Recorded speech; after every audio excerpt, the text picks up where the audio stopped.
Hello students, good morning. How are you? I hope you are fine. And we had already completed 2 chapters, right? From book Honeydew. So today we are going to start the chapter number 3. The chapter name is Glimpses of the Past. Okay. So this is a pictorial.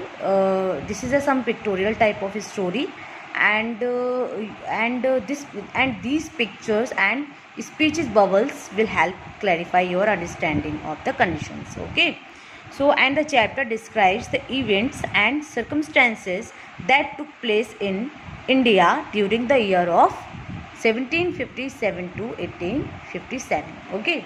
So we cannot explain the chapter through the board also. Okay. So that's why we are going to start the chapter with some pictures, because it's a type of comic. It's a comic type of chapter. Okay. So the first scene is the martyrs. Let you know, and you have to see in the pictures of this at the martyrs at a function in Delhi. Oh my countrymen, let your eyes fill with tears as you recall the sacrifices of India's martyrs. This is the first situation. Okay. So total 9 situations that you have to given in this chapter.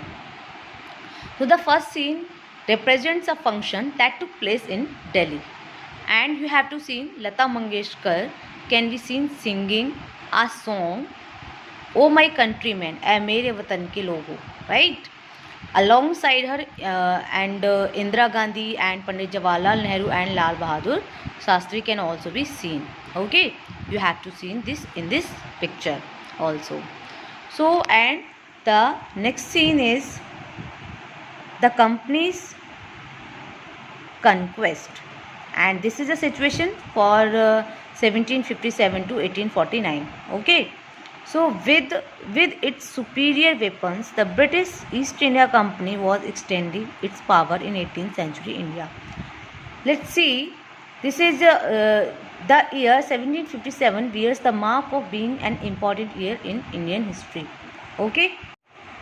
The company rule, and also known as the Company Raj, refers to the rule of British East India Company over parts of Indian economy and Indian history. The East India Company was a private company owned by stockholders, right? And reporting to the administration in London, the company came to India and set up a few factories in different places. So let's see the dialogues.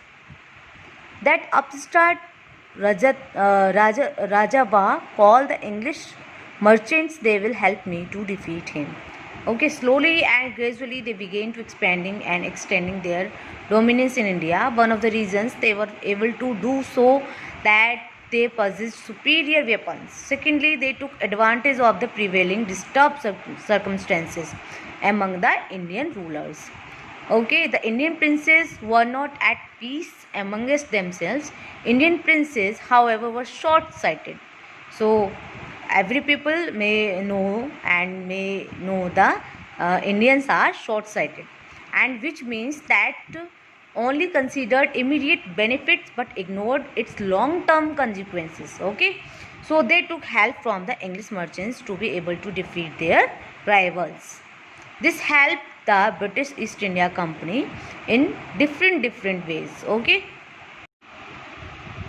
This is the British rule, and the year was 1765 to 1836, right? So in this picture you have to see religious leaders, priests, ideas, and untouchability and child marriages.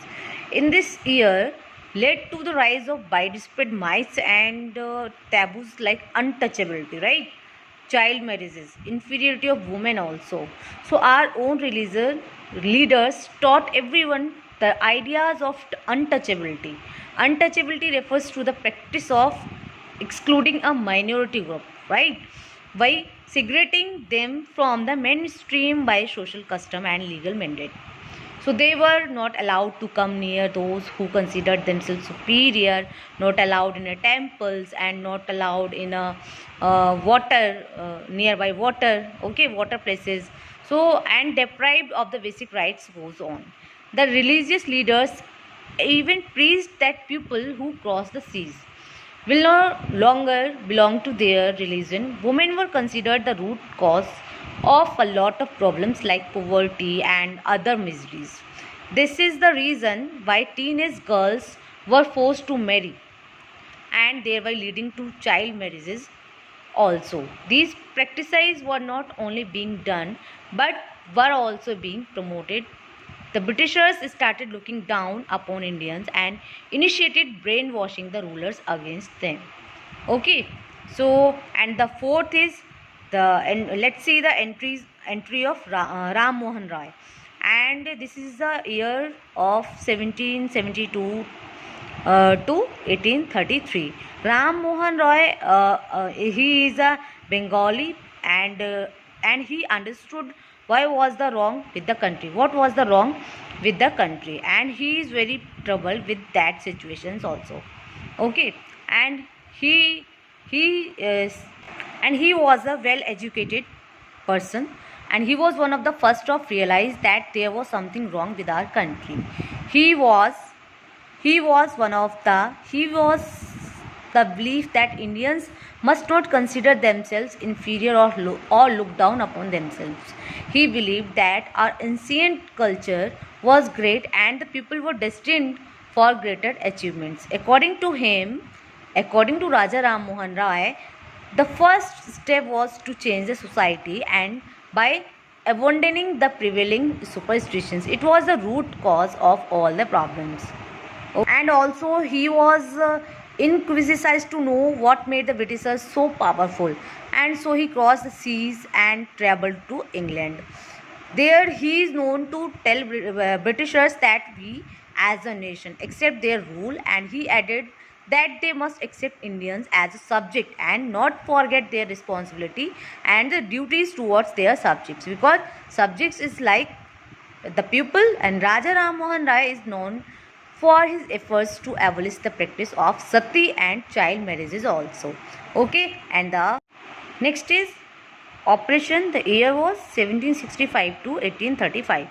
See, operation prolonged cruel or unjust treatment or exercises of authority, right, and succeed in material terms, be financially successful. The Britishers continued to find new ways to bring misery and suffering to Indians also. For instance, they passed unfair regulations that kept them at an advantage, like the regulation third, right, in 1818, under which an Indian could be jailed without a proper trial in court and without any efforts and without any situation, like as they continued to suppress Indians, and they created all sorts of favorable circumstances to uplift their officers. The British officers drew huge amounts of salaries and could depend their pockets by making a fortune out of their private businesses also. So next is dissatisfaction. People were dissatisfied with their Britishers also, right? And education in India in Persians and Sanskrit, and it is the language of Persian and the Sanskrit. In 1835, an Englishman named Maclay suggested a change, and Britishers want to give the study material in the language of English also. Okay, so all the teaching were in the form of Persian and Sanskrit. 1835, a British officer named Macaulay suggests they must translate all of it in English so that the education is delivered in their languages, right?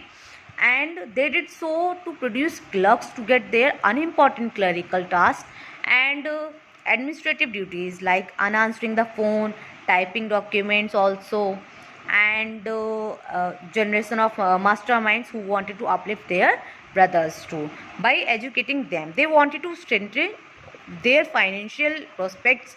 They could lead to a promising future, but they needed to convey this to the British Parliament. Britishers, on the other hand, couldn't care less about the needs of the Indian people, and Britishers want to know how to rule upon Indian pupils also. Next is the Sparks. The year was 1855 to 57. Some of the Englishmen even begin to understand how Indians taught, how their minds works and their customs. They told Brahmin soldiers that the bullet they were supposed to be bite is covered with the grease made of cow and pig fat. Okay. So next, the chapatis were being sent to each home in every village, conveying that their services could be required to fight the Englishmen. People agreed, and lotus flowers were circulated among the Indian soldiers. The nation stood against them with the support of the masses in the form of shelter and other helps to the patriot. This is the Sparks, and the Britishers were increased the taxes also to ruin the peasants, and peasants were very troubled too, and to give up the lands to the Britishers. Okay, so in this overall, this Sparks has been started, and the next is revolt. We throw this picture revolt 1857. Then there was a violent outbreak at Meerut. The revolt was started at a Meerut. That asked to be free, the nation of the Britishers continued to grow. The city of Meerut also experienced a violent outbreak also. Okay, so let's see.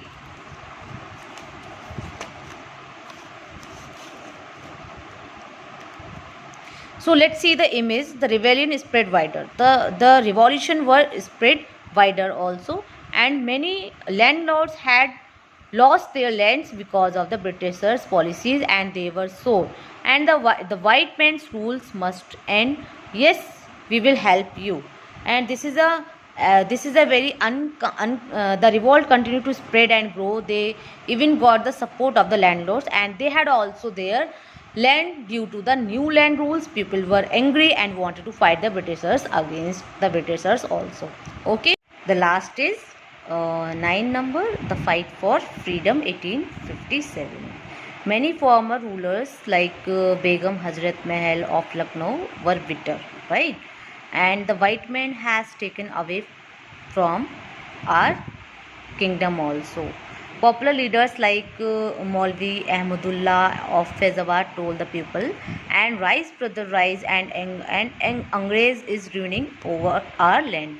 Many former rulers were bitter too because the Englishmen had taken control of their kingdoms also. So leaders like Maulvi Ahmadullah of Faridabad motivated people to free the country of all the Englishmen. People of Bareilly, Kanpur, Allahabad rose forward too also, and former ruler like Begum Hazrat Mahal of Lucknow joined them also because her kingdom had been taken by the British, thereby strengthening and their power also. So in this revolt against the British, 8-year-old Kunwar Singh of Bihar, see the image also. Kunwar Singh of Bihar was hit by a bullet in the wrist, which he dedicated to Mother Ganga as an offering. And 80-year-old Kunwar Singh of Bihar received a bullet in his wrist also. So this is the situation, and this chapter also shows the conditions of during 1757 to 1877. Okay, so I hope this chapters was clear to you, and if you have any problem and if you have any query, then you can call me. Okay, so thank you and have a nice day.